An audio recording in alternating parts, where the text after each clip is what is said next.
ವೀಕ್ಷಕರೇ ನಮಸ್ಕಾರ, ನಾನು ನಿಮ್ಮ ಮನೆ ಕಟ್ಕೊಂಡು ಮಗ ಶರತ್ ಮಾಡ್ತಾರೆ ನಮಸ್ಕಾರ. ಸೊ ಹೇಗೆ ನೋಡ್ತಾ ಇದ್ದೀರಲ್ಲ, ಈಗ ತುಂಬ ಜನ ಅನ್ಕೋಬೋದು ಏನಪ್ಪ ಇಲ್ಲೇ ಸೀಲರ್ ಹೊಡಿತಾರಲ್ಲ ಇದು ಪಾಲಿಶ್ ಅಲ್ವಾ ಅಂತ. ಬಟ್ ಇದು ಬಂದು ಒಂದು ಪ್ರೊಟೆಕ್ಟಿವ್ ಕೋಟ್. ಸೊ ನೀವು ನಿಮ್ಮ ಮನೆಯ ವಾಸ್ಕಲ್ ಇಟ್ಟಿದ್ದಲ್ಲಿ ಏನೇನು ಪಾಯಿಂಟ್ಸ್ನ ಕನ್ಸಿಡರ್ ಮಾಡಬೇಕಂತ ಈ ವಿಡಿಯೋ ತೋರಿಸ್ಕೊಟ್ಟಿದ್ದೀವಿ. ಸೊ ನೋಡ್ಬೋದು, ಇದು ನಮ್ಮ ಹಾಲಿನ ಕಿಟಕಿ, ಇದು ಕಂಪ್ಲೀಟ್ ಟೀ ಕುಡ್ಡು. ಸೊ ಈ ಟೀ ಕುಡ್ಗೆ ನಾವು ಪ್ಲಾಸ್ಟಿಂಗ್ ಮಾಡುವಂಥ ಟೈಮಲ್ಲಿ ಕ್ಯೂರಿಂಗ್ ಮಾಡಬೇಕಾದ್ರೆ ಏನಾಗುತ್ತೆ, ನೀರು ಬಿದ್ದಾಗ ಸ್ವಲ್ಪ ಮರ ಹಾಳಾಗೋ ಚಾನ್ಸ್ ಇರುತ್ತೆ. ಸೊ ಇವಾಗ ಏನು ಮಾಡ್ತಾ ಇದೀವಿ ನಾವು, ಕಂಪ್ಲೀಟ್ ಇದಕ್ಕೆ ನಾವು ಒಂದು ಪ್ರೊಟೆಕ್ಟಿವ್ ಕೋಟ್ ಆಗಿ ಸೀಲರ್ನ ಅಪ್ಲೈ ಮಾಡಿದ್ದೀವಿ. ಸೊ ನೋಡ್ಬೋದು, ಈಗ ನಮ್ಮ ಪೇಂಟ್ಗೆ ಸೀಲರ್ ಅಪ್ಲೈ ಮಾಡೋದು ಏನಾಗುತ್ತೆ, ಸೊ ಕ್ಯೂರಿಂಗ್ ಮಾಡುವಂಥ ಟೈಮಲ್ಲಿ ಕೂಡ ನೀರು ಬಿದ್ದರೆ ಯಾವುದೇ ರೀತಿ ಹಾಳಾಗಲ್ಲ. ಇದು ಮೊದಲನೇ ಪಾಯಿಂಟು. ಎರಡನೇದು ಒಂದು ಈಗಿನ ಅಪ್ಡೇಟೆಡ್ ಒಂದು ಪ್ಲಾಸ್ಟಿಂಗ್ ಗ್ರೂ. ನೋಡ್ಬೋದು, ಇದು ನಾವು ಗ್ರೂನ ಪ್ರೊವೈಡ್ ಮಾಡಿದ್ದೀವಲ್ಲ, ನಮ್ಮದು ಪ್ಲಾಸ್ಟಿಂಗ್ ಪಾರ್ಗೆ ಇಲ್ಲಿ ಇನ್ಸ್ಟಾಲ್ ಮಾಡಿದಾಗ ಏನಾಗುತ್ತೆ, ನಮ್ಮದು ಪ್ಲಾಸ್ಟಿಂಗ್ ಇಲ್ಲಿವರೆಗೂ ಕವರಪ್ ಆಗುತ್ತೆ. ಸೊ ನಮ್ದು ಈಗ ಏನು ಬೀಡಿಂಗ್ ಇದೆ ಇದು ನಮ್ಮ ವಾಲಿಂದ ಆಚೆ ಬರುತ್ತೆ. ನೋಡೋಕ್ಕೆ ಎಸ್ಥೆಟಿಕ್ಲು ಕೂಡ ತುಂಬ ಬ್ಯೂಟಿಫುಲ್ಲಾಗಿ ಕಾಣುತ್ತೆ. ಒಂದು ಎರಡನೇದು ಬಂದು ಯಾವುದೇ ರೀತಿ ಕ್ರ್ಯಾಕ್ಸ್ ಬರೋಲ್ಲ. ಸೊ ತುಂಬ ಕಡೆ ನೋಡ್ಬೋದು ನೀವು ಎಸೆ ಬಿಡಿಂಗ್ ಹೊಡಿತೀವಿ ಸುತ್ತ.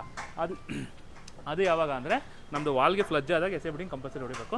ಸೊ ಇದು ನಮ್ಮ ವಾಲಿಂದ ಫ್ರಂಟಿಗೆ ಬರೋದ್ರಿಂದ ಕ್ರ್ಯಾಕ್ಸ್ ಕೂಡ ಅವಾಯ್ಡ್ ಆಗುತ್ತೆ. ಸೊ ನಮ್ಮದು ರೂಮ್ ವಾಸ್ಗಳು ನೋಡ್ಬೋದು, ಇದೆಲ್ಲ ಕಂಪ್ಲೀಟ್ ಮಹಾಗನಿ ಪ್ರೊವೈಡ್ ಮಾಡಿದ್ದೀವಿ. ಸೊ ಮಹಾಗನಿ ಕೂಡ ಕಂಪ್ಲೀಟಾಗಿ ಪ್ಲಾಸ್ಟಿಂಗ್ ರೂನ ಪ್ರೊವೈಡ್ ಮಾಡಿದ್ವಿ. ಇದು ಥಿಕ್ನೆಸ್ ಒಂದು 1/4 ಇಂಚು. ಸೊ ಹೀಗೆ ಸಿವಿಲ್ ಬಗ್ಗೆ ಮತ್ತು ಇಂಟೀರಿಯರ್ ಬಗ್ಗೆ ಹೆಚ್ಚಿನ ಮಾಹಿತಿಯಾಗಿ ನಮ್ಮ ಚಾನಲ್ನ ಫಾಲೋ ಮಾಡ್ತಾರೆ. ಸದಾ ನಿಮ್ಮೊಂದಿಗೆ ನಿಮ್ಮ ಮನೆ ಕಟ್ಕೊಂಡು ಮಗ ಶರತ್ ಮಾಡ್ತಾರೆ. ನಮಸ್ಕಾರ.